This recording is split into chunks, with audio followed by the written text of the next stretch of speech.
disarankan tidak lintas minat atau lintas jurusan, teman-teman. Nah, jadi di sini teman-teman ada 2 poin yang harus teman-teman perhatikan.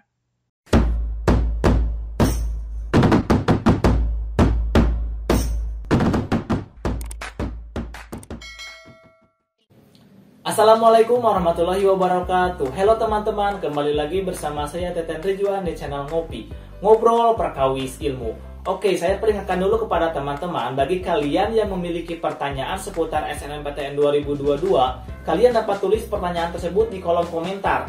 Nanti apabila saya mendapatkan solusi ataupun saya mengetahuinya, saya akan balas. Apabila jawabannya itu sangat panjang, maka saya akan utarakan lagi di next video untuk pembahasan yang teman-teman utarakan atau pembahasan yang teman-teman sampaikan. Karena apa? Karena di 2 bulan ke depan ini saya akan fokus di SNMPTN 2022 membantu teman-teman dalam mencari peluang agar teman-teman harapan itu dapat lolos di SNMPTN 2022 ini. Maka dari itu, ayo tulis dulu pertanyaan kalian di kolom komentar jika kalian memiliki pertanyaan.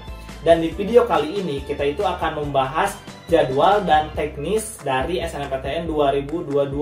Nah, maka dari itu di sini saya akan menjelaskan seputar dari pengalaman saya di SNMPTN 2021, bagaimana sih alur dari SNMPTN 2021 kemarin, dan mungkin sama sepertinya dengan SNMPTN 2022 ini. Jadi teman-teman harus dipersiapkan dari sekarang apa yang harus dipersiapkan dari alur yang disediakan dari LTMPT ini. Oke, langsung saja kita ke laptop.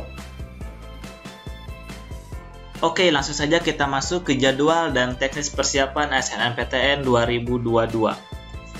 Nah, di sini kita masuk dulu ke, bentar saya spotlight dulu. Nah, di sini kita masuk dulu ke alurnya teman-teman, dari alur penerimaan SNMPTN 2022 ini. Nah, jadi pertama itu adalah pengumuman kuota. Nah, jadi di sini itu pengumuman kuota itu maksudnya itu adalah berapa sih jumlah dari sekolah untuk mengirimkan siswanya untuk masuk ke SNMPTN 2022 ini. Nah, lanjut lagi nanti ke registrasi akun LTMPT bagi sekolah. Nah, jadi sekolah itu akan mendaftarkan sekolahnya itu untuk mendapatkan akun LTMPT, dan nanti pun teman-teman akan mendapatkan, tiap sekolah pasti beda lah, pasti beda akunnya, dan nanti pun pasti akan ada peringkat atau akreditasi sekolah dan jumlah siswa eligible yang dapat didaftarkan di SNMPTN. Nah, yang selanjutnya itu adalah registrasi akun LTMPT bagi siswa. Nah, ini itu apakah hanya untuk SNMPTN saja? Tidak, teman-teman, tapi ini tuh lihat, wajib bagi semua siswa kelas 12, teman-teman. Artinya bagi teman-teman yang ingin daftar SNMPTN kalian harus daftar, yang SBMPTN ataupun UTBK kalian harus daftar. Pokoknya kalian daftar di sini, teman-teman. Kalau yang kedinasan, saya kalau nggak salah itu kan ada beberapa yang sudah lewat UTBK gitu, teman-teman. Jadi pokoknya kalian daftar dulu aja gitu, mau diambil atau tidak, atau mau nanti ikut UTBK atau tidak, nanti urusan nanti gitu, teman-teman. Tapi pokoknya kalian daftar dulu, karena kalau kalian tidak daftar akun LTMPT, nanti kalian tidak dapat melanjutkan ke perguruan tinggi gitu, teman-teman. Nah, yang selanjutnya itu adalah lihat data. Nah, di sini nanti LTMPT akan menginformasikan jumlah siswa yang eligible mendaftar SNMPTN berdasarkan akreditasi sekolah. Nah, jadi di sini itu nanti setelah di sini pembuatan akun dari sekolah atau sekolah membuat akun di LTMPT, nanti dari LTMPT ini akan menginformasikan bahwa jumlah sekolah misalkan untuk akreditasi A berapa persen dan lain sebagainya yang dapat didaftarkan di SNMPTN. Nah, selanjutnya itu adalah sekolah menentukan calon peserta. Nah, jadi untuk menjadi siswa eligible ini ternyata ada kriteria, teman-teman. Ada kriteria-kriteria yang harus disaring atau difilter oleh sekolah untuk didaftarkan di SNMPTN. Ada parameter-parameter yang perlu disiapkan. Nanti saya akan jelaskan di next slide ya. Selanjutnya adalah pengisian PDSS. Nah, ini itu oleh sekolah. Nanti pokoknya teman-teman itu usahakan nanti dari sekolah pun pasti ada cross-check apakah data ini sudah benar atau tidak. Pokoknya kalian harus cross-check sedetail mungkin gitu, jangan sampai ada nama ataupun tanggal lahir atau yang lainnya itu yang salah gitu, teman-teman. Pokoknya harus sama dan harus betul gitu dengan akte, dengan KK, dan dengan KTP bagi teman-teman yang sudah mempunyainya. Pokoknya harus sama lah. Nah, selanjutnya itu adalah pendaftaran SNMPTN. Nah, di sini kalian harus memilih prodi, pendaftaran prodi. Nah, jadi pemilihan prodi ini dan PTN ini ada ketentuannya, nanti saya akan jelaskan di di next slide, dan selanjutnya itu ada pengunggahan portofolio. Nah, jadi ini reminder ya teman-teman. Portofolio ini diwajibkan bagi kalian yang melanjutkan dengan pilihan jurusannya itu adalah di bidang seni dan olahraga. Contohnya itu kayak tari, teater, olahraganya kayak mungkin sepak bola, kayak yang seperti itu saya kurang tahu. Pokoknya di sini itu ada portofolio gitu teman-teman. Maka dari itu kalian harus misalkan cari relasi untuk orang-orang yang daftar. Nah, di bagian ini bidang seni dan olahraga bagi kalian yang ingin melanjutkan ke sana, ataupun kalian dapat tanya ke guru seni kalian, seni budaya kalian, ataupun ke guru olahraga kalian untuk menyusun portofolio ini teman-teman. Selanjutnya adalah seleksi jalur SNMPTN. Nah, di sini berdasarkan kriteria yang ditetapkan oleh masing-masing PTN. Nah, jadi sesuai yang saya jelaskan waktu itu dulu, bahwa di sini itu persentase untuk lolos SNMPTN itu tidak ada presentasinya gitu teman-teman. Misalkan dari rapot ini segini, dari prestasi ini segini, nggak ada gitu teman-teman. Tapi masing-masing perguruan tinggi memiliki kriteria masing-masing, sehingga ya usahakan kalian maksimalkan di semua bidang gitu. Jangan sampai misalkan prestasi kalian bagus, juara ini, tapi nilai rapot kalian jelek. Jangan seperti itu, tapi kalian seimbangkanlah gitu antara prestasi dengan nilai rapot, sehingga memiliki nilai lebih dan juga tidak ada yang kurang gitu, saling melengkapi gitu teman-teman. Selanjutnya itu adalah pengumuman SNMPTN, dan di sini daftar ulang. Nanti kalian dapat daftar ulang sesuai dengan PTN yang diterima ataupun PTN yang menerima kalian di SNMPTN seperti itu. Nah, di sini nih pengumuman kuota pada tanggal 28 Desember 2021. Nah, dan untuk layanan masa sanggah tentang kuota paling lambat itu pada Jumat 17 Januari 2022 pukul 15.00. Nah, biasanya juga pembukaan SNMPTN dan lainnya itu selalu pukul 15 teman-teman. Maka dari itu ya semangatlah.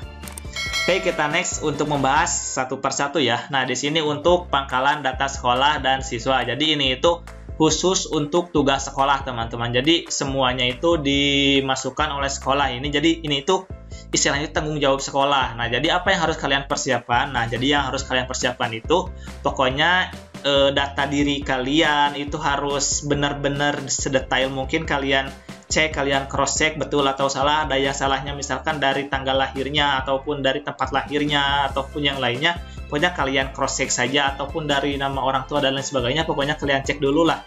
Kalian cek dulu, karena nanti juga sekolah akan, kalau waktu itu saya diberi G-form untuk mengisi data-data. Mungkin kalau sekarang masih diberi G-form atau diberikan misalkan data secara keseluruhan, kalian tinggal cross check apakah betul atau salah, nanti konfirmasi ke sekolah, baik itu ke kurikulum ataupun ke guru BK mungkin ya.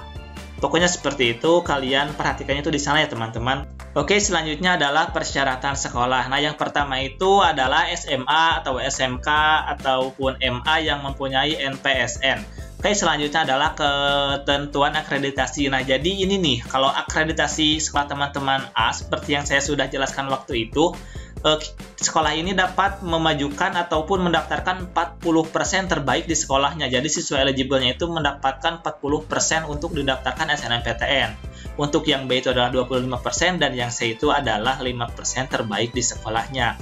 Nah, terus ini mengisi pangkalan dasar sekolah dan siswa, ini tugas sekolah. Nah, di sini data siswa yang diisikan hanya yang eligible sesuai dengan ketentuan. Nah, artinya bahwa nanti itu untuk yang 40% ini khusus siswa eligible gitu teman-teman, yang didaftarkan di PDSS ini untuk dimasukkan ke LTMPT dan mendaftarkan SNMPTN. Nah, biasanya kalau waktu itu di sekolah saya itu ada pemetaan gitu teman-teman, seperti surat pernyataan bahwa misalkan kalau kalian mau daftar SNMPTN kalian harus mengambilnya, kalau kalian tidak mau daftar SNMPTN, kalian mau daftar langsung SBMPTN, kalian langsung, dan kalian yang mau kedinasan kalian dapat mengisinya. Jadi udah ada istilahnya itu, misalkan yang SBMPTN segini, yang SNMPTN segini. Jadi untuk pemilihan siswa eligible-nya itu lebih mudah gitu teman-teman. Mungkin dengan sekolah teman-teman pasti berbeda, tapi itulah mungkin secara umum gambaran teknis dari sekolah saya. Jadi istilahnya itu kalau teman-teman yang mau daftar SNMPTN, usahakan maksimalkan nilai rapot semester 5 ini, karena ini merupakan titik darah penghabisan teman-teman dalam berjuang di SMA. Semoga saja kalian masuk siswa eligible ini teman-teman. Oke, kita next. Nah, di sini persyaratan peserta. Nah, jadi yang pertama itu adalah siswa SMA, MA, dan SMK itu adalah kelas terakhir itu adalah kelas 12 pada tahun 2022 yang memiliki prestasi unggul. Nah, artinya bagi teman-teman yang istilahnya itu gap years atau yang tahun 2020 atau 2021 ya tidak bisa ikut gitu, tidak bisa ikut SNMPTN 2022 ini, khusus bagi kalian yang kelas 12-nya itu pada tahun 2022 ini teman-teman. Nah, ini memiliki prestasi akademik dan memenuhi persyaratan yang ditentukan oleh masing-masing PTN. Pokoknya ini itu seperti ini teman-teman, dan di sini nilai rapotnya itu dari semester 1 sampai semester 5 yang telah diisikan di PDSS ini oleh sekolah, dan peserta yang wajib mengisi bidang studi. Nah, ini bidang studi seni dan olahraga harus mengunggah portofolio sesuai yang saya utarakan tadi teman-teman. Nah, jadi pokoknya kalian maksimalkan di sini teman-teman. Nah, prestasi unggul di mana prestasi ini bisa dari akademik, dari nilai rapot kalian maupun non-akademik, ataupun dari event-event dari lomba, ataupun prestasi dari menjadi ketua OSIS dan lain sebagainya, kalian dapat memasukkan gitu teman-teman untuk nanti di bidang sertifikatnya. Oke, kita next. Nah, di sini ketentuan pemeringkatan siswa oleh sekolah. Nah, jadi pemeringkatan siswa ini dilakukan oleh sekolah yang pada dasarnya memperhitungkan nilai di sini. Nah, untuk jurusan MIPA ini itu nilainya itu seperti yang saya utarakan di video sebelumnya itu adalah nilai UN. Pertama itu adalah matematika. Matematika ini bisa matematika wajib dan matematika peminatan atau mantan. Terus juga ada bahasa Indonesia, bahasa Inggris, kimia, fisika, dan biologi. Yang jurusan IPS ini matematika, Indonesia, bahasa Inggris, sosiologi, ekonomi, dan geografi. Dan jurusan bahasa ini seperti ini teman-teman. Untuk SMK sendiri ini matematika, Indonesia, bahasa Inggris, kompetensi keahlian. Jadi misalkan kalau kalian akuntansi nanti ada akuntansinya, atau kalian misalkan tentang mesin kalian nanti ada mesinnya dan lain sebagainya. Pokoknya sesuai dengan jurusan kalian gitu teman-teman. Nah, jadi sesuai yang sudah saya utarakan waktu itu juga, bahwa di sini nih kalian perlu mematangkan di nilai-nilai ini teman-teman.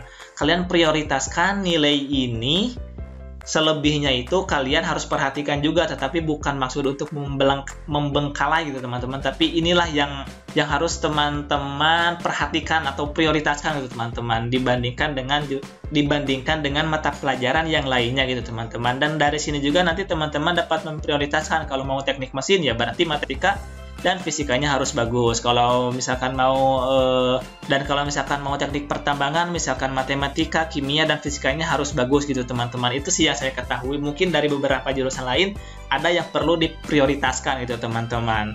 Nah, selanjutnya itu adalah sekolah dapat menambah kriteria lain berupa prestasi akademik dan dalam menentukan peringkat siswa bila ada nilai yang sama. Nah, jadi gini teman-teman, nanti itu ketika ada pemilihan siswa eligible, nah udah semua kan, misalkan ada nilai yang sama, misalkan ini nilainya itu adalah 400, ini juga 400. Nah, sekolah itu dapat melihat dari prestasi akademiknya, misalkan ini mah lebih menonjol di prestasi atau juara di event ini nih, ini tidak ada, nanti ini tuh yang selanjutnya, ataupun ya peringkat yang paling lebih tinggi gitu teman-teman. Misalkan kalau ini peringkat 5 dua-duanya, nanti yang satu itu adalah peringkat 5, yang satu peringkat 6 gitu teman-teman.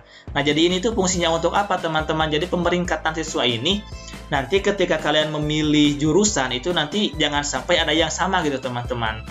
Kalau misalkan teman kalian yang memiliki peringkat paling atas, nah misalkan dia itu milihnya itu jurusannya itu adalah teknik mesin misalkan. Nah, kalian juga ingin teknik mesin, tapi jangan sampai jurusan itu sama dengan tempat PTN itu dipilih. Misalkan dia yang pertama itu adalah teknik mesin ITS. Nah, kalian kalau mau teknik mesin ya harus jangan ITS gitu. Misalkan teknik mesin di mana gitu, yang lebih rendah gitu. Ataupun pokoknya yang beda lah, sesuai dengan peluang ataupun kalian mencari peluang di SNMPTN ini. Pokoknya jangan sama, karena kalau sama ya percuma kalian bersaing dengan teman sekelas kalian gitu teman-teman. Tetapi pada waktu tahun kemarin ini itu kasusnya sama teman-teman dengan teman saya yang daftar di ITB. Jadi dia itu milih jurusan yang sama di ITB dan rapotnya itu berbeda gitu.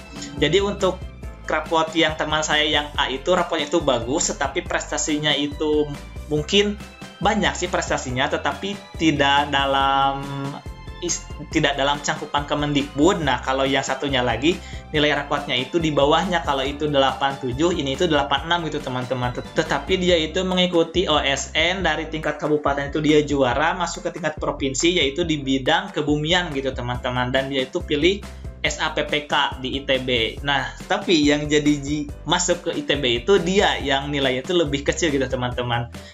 Nah, mungkin ini itu pengaruhnya itu dari ini teman-teman, dari OSN ini teman-teman, dan mungkin juga di ITB itu ya lebih memprioritaskan anak-anak OSN gitu teman-teman, karena otaknya itu ya emang encer lah gitu, berbeda gitu dengan otak-otak seperti kita biasanya gitu teman-teman. Maka dari itu mungkin itu dapat menjadi parameter teman-teman dalam memilih jurusan gitu teman-teman. Semoga dapat memberi gambaran lah gitu. P yang selanjutnya itu adalah jumlah siswa yang masuk dalam pemeringkatan sesuai dengan ketentuan kuota akreditasi sekolahnya. Jadi ini itu yang dimasukkan itu harus sesuai dengan ketentuan kuota akreditasi sekolah sesuai yang sudah saya utarakan tadi teman-teman. Oke, nah di sini pilihan program studi. Nah, ini yang harus kalian perhatikan. Setiap siswa dapat memilih 2 program studi dari 1 atau 2 PTN, teman-teman. Oke, kita next. Jika memilih 2 program studi, salah satunya harus berada di PTN pada provinsi yang sama sesuai SMK atau sesuai sekolah kalian. Jika memilih 1 program studi, dapat memilih PTN yang berbeda di provinsi manapun. Disarankan tidak lintas minat atau lintas jurusan, teman-teman. Nah, jadi di sini teman-teman ada 2 poin yang harus teman-teman perhatikan. Yang pertama, jika teman-teman ingin memilih 2 program studi, salah satunya itu harus di domisili kalian. Artinya apa? Misalkan di sini saya itu di SMA Negeri 1 Cisarua. Itu tuh ada di Jawa Barat. Berarti satunya harus ada di Jawa Barat, satunya itu boleh di luar Jawa Barat. Nah, di sini yang pertama itu saya memilih teknik mesin di ITS. Yang pilihan kedua itu saya milih teknik geologi di Unpad. Nah, berarti ini Unpad ini ada di Jawa Barat, berarti satunya adalah di provinsi tempat saya sekolah gitu teman-teman, atau domisilinya. Nah, apabila teman-teman ingin memilih 1 program studi, misalkan teman-teman ingin 1 aja langsung misalkan di ITS sendiri gitu. Nah, itu boleh teman-teman langsung saja 1, tidak perlu mencantumkan lagi provinsi domisili gitu jika teman-teman hanya ingin memilih 1 jurusan di universitas itu teman-teman gitu. Jadi jangan sampai kalian pilih misalkan 1 itu saya pilih di ITS jurusan teknik mesin, yang kedua arsitek di ITS juga jurusan arsitek gitu teman-teman. Jangan sampai seperti itu, pokoknya 1 harus ada di domisili. Itu mungkin poin yang harus teman-teman ingat gitu. Oke, dan di sini disarankan tidak lintas minat atau lintas jurusan karena ini peluangnya sangat kecil gitu teman-teman. Misalkan kalian dari yang MIPA tetapi ingin lintas minat ke IPS, itu peluangnya sangat kecil gitu teman-teman. Kalau misalkan kalian mau lintas minat, ya kalian dapat lintas minatnya itu di UTBK gitu teman-teman, karena di sana akan disaring berapa sih kompetensi kalian jika lintas minat jurusan dari MIPA ke IPS ataupun dari IPS ke IPA gitu teman-teman. Oke, nah di sini yang terakhir adalah jadwal SNMPTN. Nah, mungkin kalian dapat langsung lihat saja di sini sesuai rundownnya. Saya tidak perlu menjelaskannya lagi. Dan oke, kita sudah berada di akhir video. Terima kasih yang sudah menonton sampai akhir, dan tidak bosan-bosannya jika video ini bermanfaat, jangan lupa untuk like, jangan lupa untuk subscribe. Dan mungkin di next video saya juga akan lebih fokus dulu ke SNMPTN ini untuk 2 bulan ke depannya, karena saya juga ingin ikut kontribusi bagi teman-teman, membantu teman-teman. Semoga saja dari apa yang saya sampaikan dapat memberi gambaran dan juga memudahkan teman-teman dalam mendapatkan gambaran atau mendapatkan pencerahan untuk SNMPTN ini, dan harapannya dari apa yang saya sampaikan dapat membawa teman-teman untuk lolos di SNMPTN 2022. Oke, terima kasih. See you next video.